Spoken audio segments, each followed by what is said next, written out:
Greetings viewer, you join me as I'm silently pulling away under electric power in the Mini Countryman plug-in hybrid.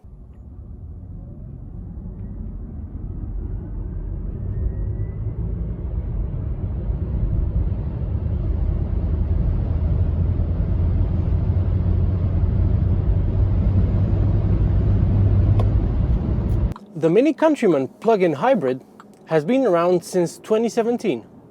And while it did receive a small battery update around the middle of its life, that hasn't really improved this car's biggest shortcoming. The fact that it doesn't really have sufficient electric range for anybody other than people with a very, very short commute. In Europe, it's quoted as being able to do some 25 miles or around 40 something kilometers on electric power alone. The battery it draws from is a 7.6 kilowatt hour pack.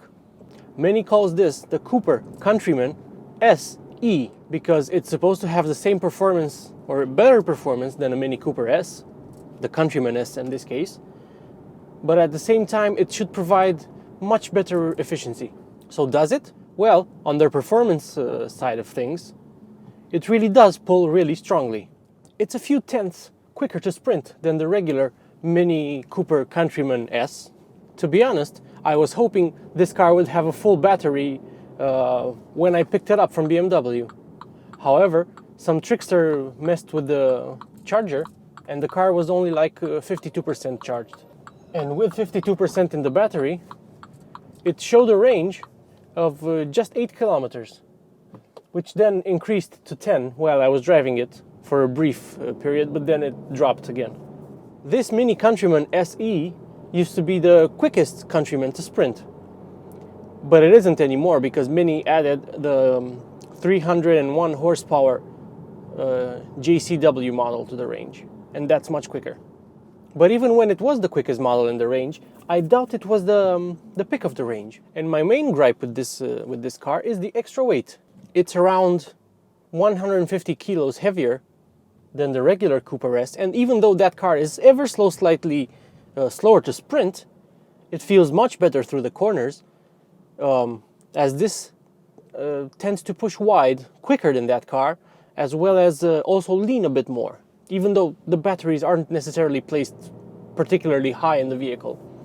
It just feels nowhere near as agile as that model. That one is fun to drive. This one, it's not as fun in my book. So between that and its limited audience, people who have a very short commute, it's no wonder it isn't a particularly popular variant of Countryman.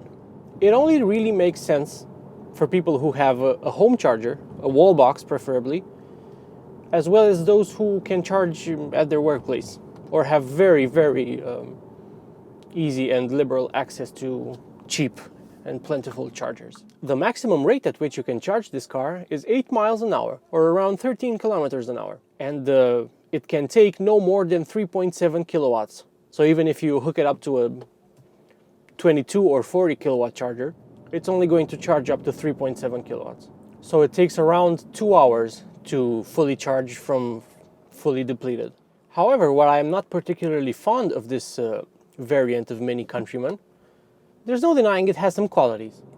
As previously mentioned, the performance, 220 horsepower, and 400-ish Newton meters of torque are definitely there, and you can feel them. And it's also quite refined. This 3-cylinder engine used to be quite rattly when Mini first introduced it. I remember driving the 2-door Mini when it first came out with this engine, and the steering column rattled, the gear selector rattled, and it wasn't especially pleasant. It also sent quite a bit of noise and vibration throughout the entire cabin. It's not one of those plug-in hybrids where you don't notice when the engine starts. For instance, you're running on electric power and the engine needs to kick in to top up the battery or give you extra punch. But at the same time, it's not especially intrusive. Although being a 3-pot, it's not as refined as 4-pot engines in other PHEV configurations.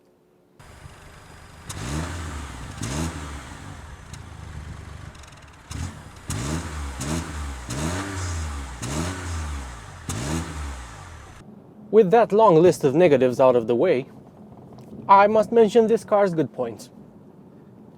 I think it's quite a good looking crossover. I think Mini has done a great job of translating its design language into a bigger, boxier and roomier crossover-ish kind of vehicle. I think it looks good, and this British Racing Green example that I'm driving today with the brown leather, the quilted leather interior is pretty good. It makes you feel quite special, although it is an expensive car. In Europe it starts at just under 40,000 euros, but this particular one has a few thousand euros of options.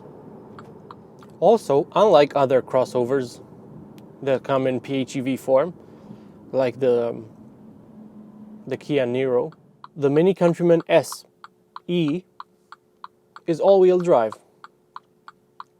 The gasoline-burning turbocharged 3-pot turns the front wheels, and the electric motor turns the rear wheels. There's no mechanical connection between the rear wheels and the engine, but it is all-wheel drive. I also really like the interior. I like Mini interiors, and even though this car is going to receive a facelift very soon, which will replace this analog gauge cluster with the screen, the one which we've already seen in the hottest Mini hot hatch, even this current style of interior I think has aged quite well. And even though this circular thing here with the LED strip around it is not the most efficient use of space, it's undeniably Mini, and it's not offensive. It's pretty cool. You get into this car's vibe when you see it. And it also goes well with the infotainment system, which is a reskinned version of BMW's iDrive, with funky icons that move around when you select them. In case you were wondering how you can set this Mini Cooper Countryman SE apart from the Mini Cooper Countryman S, it does have S badges on the grille and on the rear, but they are yellowish colored instead of the red that the normal Mini Cooper S has. And where the regular Cooper S has fake vents, again with S badges on the side, on the front fenders, this is where you'll find the charge ports on the SE. It's also called the SE All4, but it's such a big mouthful that I'm avoiding saying its full name. I'm afraid that if I'll say its full name 3 times in a row, something bad will happen and some sort of hooked hand will extend out of the rear view mirror, so I'm not going to. Hopefully when Mini facelifts this model, it will extend its battery capacity further. Because currently, I think its biggest limiting factor, on top of everything I've said negative about it, and there are a few things, I think its biggest limiting factor is its short all-electric range. However, as a package, if you can afford it and you feel like it's worth it, it's not necessarily a bad way to spend your money on a plug-in hybrid, especially since this interior is really nice if you spec it properly. The exterior is also really nice, at least I think it looks good from a design standpoint, and if you go for a good color choice, not something bland and boring and forgettable, like this British Racing Green variant, I think it can really pop. And it's quick, it's properly quick, and it's surprisingly roomy in the back. I am 182 centimeters tall, or around 6 foot tall, and I can squeeze behind my driving position in the rear seat. And you can also carry a third adult passenger in the middle seat in the rear. There is a small hump in the floor, but it's not obscene. You can definitely straddle it, no problem. Even on a longer journey, you'll be fine. For me, the biggest draw to buying a Mini, any Mini model, even the not so many Countryman, is the fact that it's really nice to drive with sharp steering, good body control, stiffish suspension. And while this does retain the sharp steering and the stiff suspension, it loses the agility, I think. The extra weight, for me, ruins the handling. It's still competent, and probably more competent than other plug-in hybrids, but by Mini standards, it's not as good, I think. This vehicle will undeniably be bought by people who like the idea of owning a Mini and who also like the idea of owning a plug-in hybrid. The two currently don't mix and match perfectly, but the vehicle is not completely undesirable. It does have qualities. It's really posh looking inside and out. It's comfortable.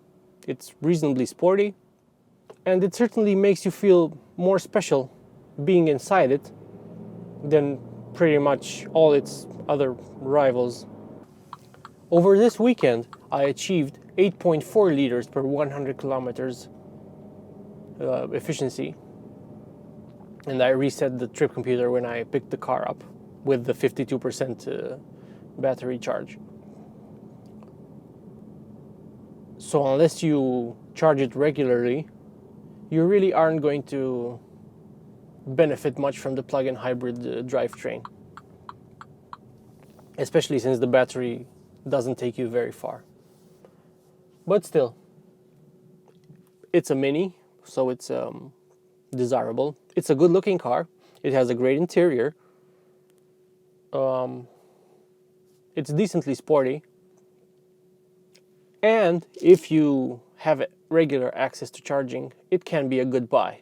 But otherwise, you should just stick to any of the regular non-electrified models from the Mini Countryman range.